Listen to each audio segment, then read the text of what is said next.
Today, in many parts of the world, it is customary for people to shake hands on meeting as a gesture of goodwill.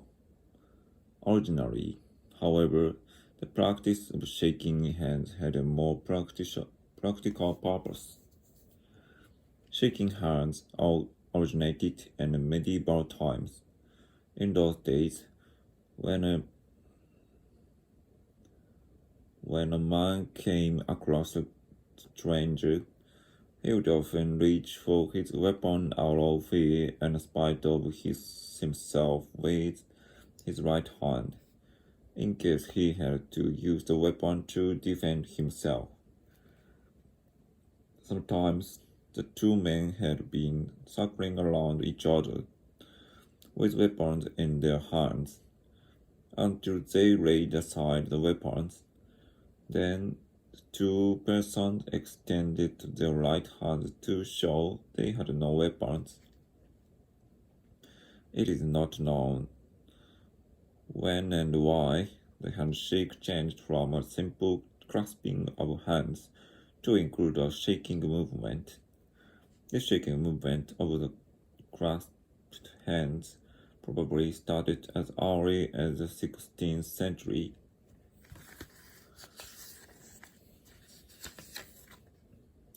Today, it seems that the earth is endangered, and one of the big problems is the loss of trees and forests. Trees give off oxygen, which is essential to animal life.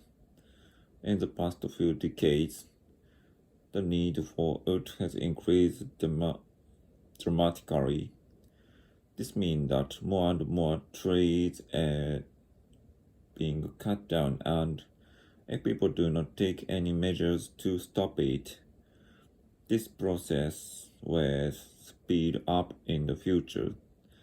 In addition to the need for wood, people are clearing forests of trees for agricultural land.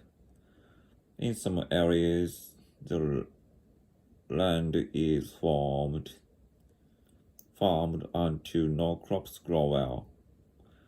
Then the farmers move on and cut down the trees in another area to make room for more crops.